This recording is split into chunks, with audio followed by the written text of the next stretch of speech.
2026년 3월 14일 화요일 새벽 기도회를 하나님께 드리겠습니다. 하나님의 말씀은 신약성경 요한복음 16장 1절부터 15절까지 말씀입니다. 신약성경 175면 요한복음 16장 1절부터 15절까지 말씀 한 절씩 교독하겠습니다. 내가 이것을 너희에게 이름은 너희로 실족하지 않게 하려 함이니 너희를 출교할 뿐 아니라 때가 이르면 물은 너희를 죽이는 자가 생각하기를 이것이 하나님을 섬기는 일이라 하리라. 그들이 이런 일을 할 것은 아버지와 나를 알지 못함이라. 너희에게 이 말을 한 것은 너희로 그때를 당하며 내가 너희에게 말한 이것을 기억나게 하려 함이요 처음부터 이 말을 하지 아니한 것은 내가 너희와 함께 있었음이라. 지금 내가 나를 보내신 이에게로 가는데 너희 중에서 나더러 어디로 가는지 묻는 자가 없고 내가 이 말을 함으로 너희 마음에 근심이 가득하였도다. 그러나 내가 너희에게 실상을 말하노니 내가 떠나는 것이 너희에게 유익이라. 내가 떠나가지 아니하면 보혜사가 너희에게로 오시지 아니할 것이요 가면 내가 그를 너희에게로 보내리니 죄에 대하여 의에 대하여 심판에 대하여 세상을 책망하시리라. 죄에 대하여라 함은 그들이 나를 믿지 아니함이요 의에 대하여라 함은 내가 아버지께로 가니 너희가 다시 나를 보지 못함이요 심판에 대하여라 함은 이 세상 임금이 심판을 받았음이라. 아직도 너희에게 이를 것이 많으나 지금은 너희가 감당하지 못하리라. 그러나 진리의 성령이 오시면 그가 너희를 모든 진리 가운데로 인도하시리니 그가 스스로 말하지 않고 오직 들은 것을 말하며 장래일을 너희에게 알리시리라. 영광을 나타내리니 내 것을 가지고 너희에게 알리시겠습니다. 함께 읽겠습니다. 무릇 아버지께 있는 것은 다 내 것이라. 그러므로 내가 말하기를 그가 내 것을 가지고 너희에게 알리시리라 하였노라. 아멘. 우리가 읽은 오늘 말씀에서 예수님은 제자들이 박해를 받을 것을 예고하십니다.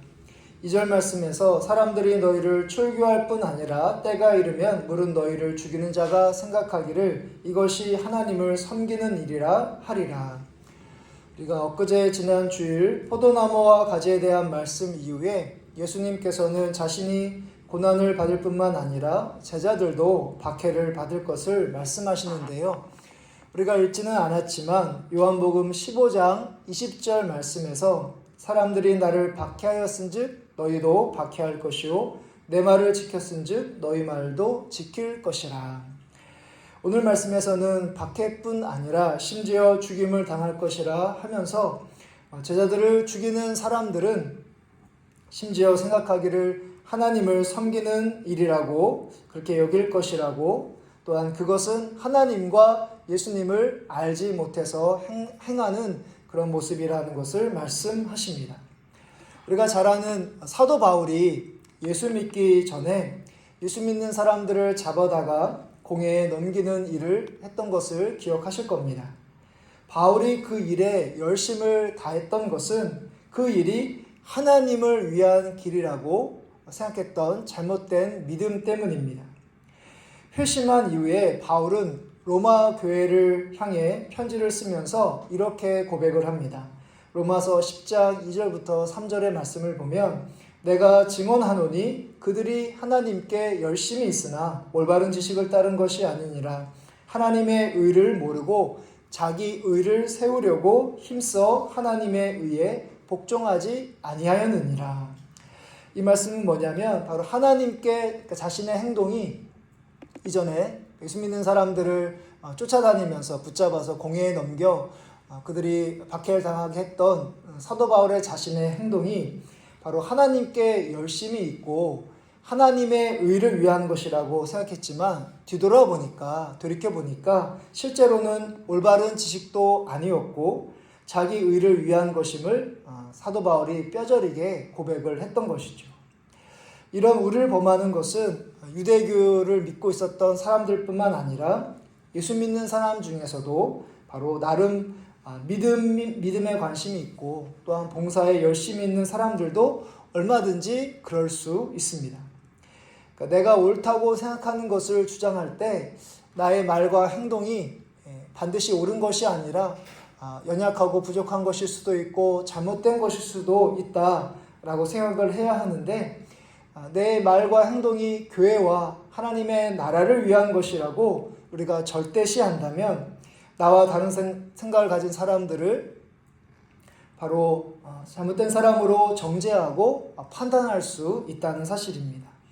이것이 상대방을 박해하는 것이 될 수 있고 그들의 신앙과 삶을 죽이는 것일 수도 있다는 사실입니다.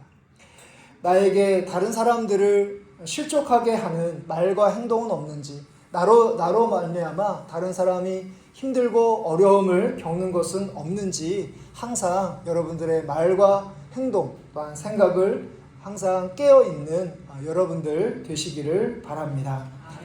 예수님은 제자들을 떠나는 것이 유익이라 하시면서 보혜사 성령님께서 그들과 함께 하시며 세상을 책망하실 것이라고 말씀하십니다.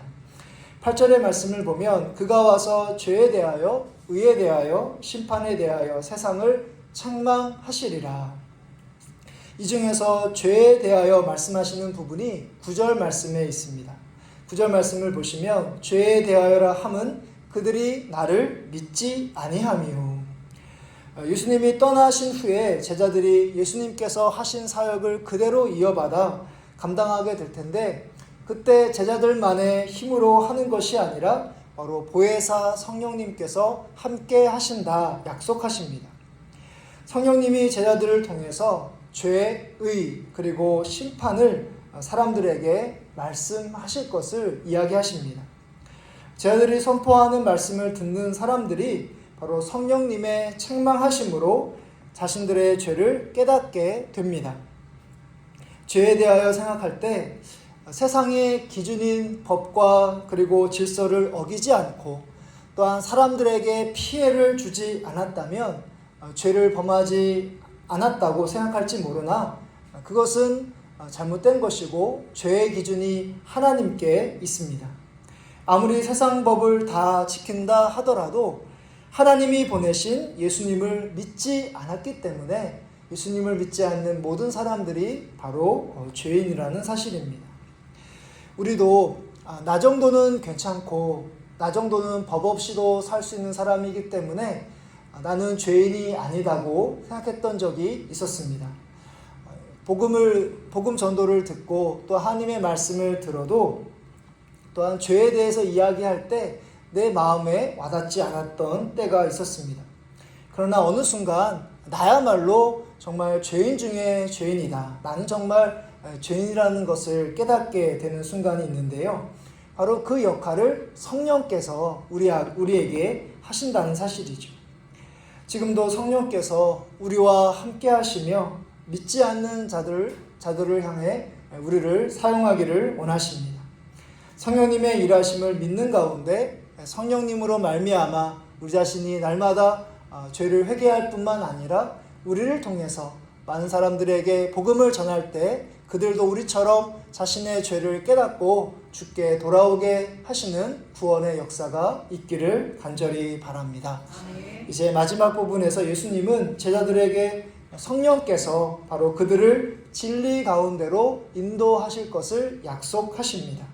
우리가 읽은 말씀 가운데 13절 말씀, 거의 끝부분에 있는 13절 말씀 함께 읽도록 하겠습니다. 그러나 진리의 성령이 오시면 그가 너희를 모든 진리 가운데로 인도하시리니 그가 스스로 말하지 않고 오직 들은 것을 말하며 장래일을 너희에게 알리시리라. 아멘. 오늘 하루의 삶을 살아가는 가운데 바로 성령님께서 여러분들과 함께 하십니다. 성령님께서 여러분들을 진리의 길로 인도하셔서 순간순간마다 예수님의 말씀이 생각나게 하시고 또한 예수님의 삶이 어떠했는지 우리로 하여금 깨닫게 하시는 지혜가 있으셔서 오늘도 주님과 동행하시는 성령님의 인도하심 가운데 살아가시는 여러분들 되시기를 주님의 이름으로 축복합니다. 아멘.